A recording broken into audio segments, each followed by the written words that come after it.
Actually, I think one of the things that's being highlighted is that continuum. So it's not just the injury, which I think is nice to highlight, like it's the continuous process of our response to injury. Biology is always a continuous, if you will, yin and yang of trying to keep the homeostatic state.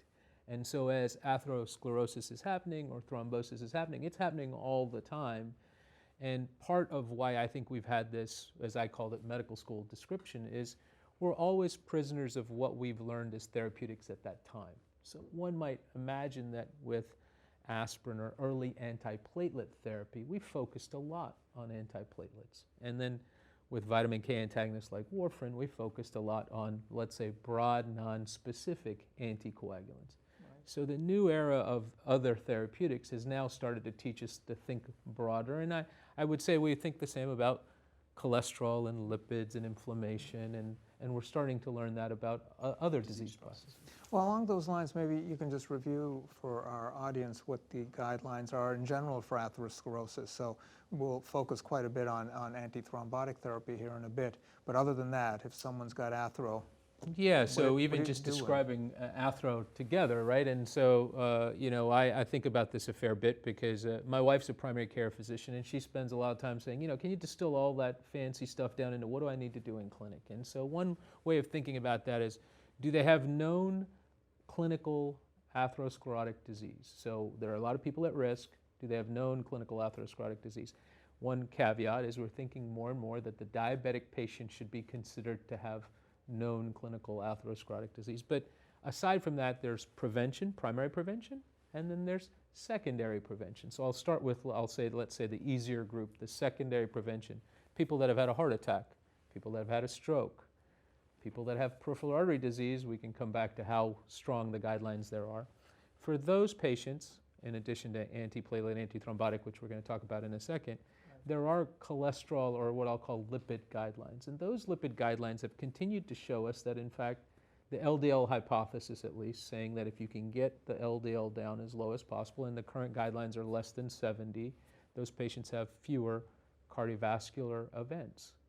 The American Heart Association scientific sessions are also going to be presenting some data for stroke patients as that LDL goes down. Is it a linear relationship? So the first message for at least primary care physicians is if they have known cardiovascular disease, get the cholesterol LDL level down below 70, usually with a statin, but there's a variety of therapies. And then there's some newer therapies certainly we can think about in addition to statin therapy, not just for the LDL, and you've led some of those studies, so you can tell us about the triglyceride or other aimed studies, but I think the first message is known or not known disease. If it's known, get the LDL less than 70. And maybe, John, I'm just curious about the diabetes there. It certainly does raise the risk of atherosclerosis. What does it do with respect to blood clotting? There's a fair amount that's been written about platelets, and maybe they're more angry in diabetic patients. What about the blood? Is it angry too? Well, absolutely, and I think this speaks to the atherothrombosis concept because diabetes, dysglycemia, we know we get coagulation activation, we know we get platelet activation, we get enhanced platelet turnover. There is the story of aspirin, so-called resistance, where because of more rapid platelet turnover, the platelets are not blocked effectively in the 24-hour aspirin dosing interval. And we know that platelets, for example, produce more thromboxane. The higher the HbA1c, the more thromboxane they produce. So I think it's very clear with diabetes that it's not just a metabolic process, but it's also a prothrombotic process. And you know, it's an interesting concept, obviously, this primary prevention, secondary prevention. And I think you were really dealing more on the secondary prevention. But it is a bit of a continuum, right? That is, you know, what if somebody is got, you know, stable angina, but then they get a cath and they've got no coronary artery disease or a stress test and no ischemia? You know, is that really secondary prevention? Or let's say, you know, someone's in the primary prevention camp, but for some reason, either rightly or wrongly, they get a CT angio that shows a bunch of plaque in their coronary arteries, but they're totally asymptomatic. So, you know, it's a little bit of a continuum, really, of risk, and the terms are a little more murky than they appear. How do you deal with that in real life? I completely agree with you, and, you know, I get a lot of referrals for, let's say, a coronary calcium score that's positive or greater than 400. How do you manage that type of patient? And there are some guidelines, but they're currently 2B to do a stress test.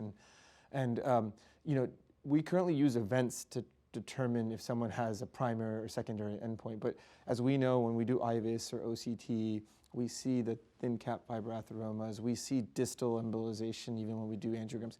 Patients can be subclinical. And so to your point is, why are we waiting for a hard endpoint to determine if it's primary or secondary? And the reality is, I think as more biomarkers are becoming easily available for us to test, we're able to be more specific on the type of therapies that we're able to offer these patients. And I think what I have noticed in the clinics is I think being able to use appropriate guideline-based therapy, and the 2019 ACC guidelines have done a pretty good job of including Lp(a), including HSCRP based on some of the data out there, including a CAC score. So I think utilizing, I told my primary care providers, I'm utilizing, based on the guidelines that we currently have available with the recent data sets to help make a more informed decision and not necessarily wait for a patient to have an outcome before I'm deciding on lowering their cholesterol or treating their blood pressure, et cetera.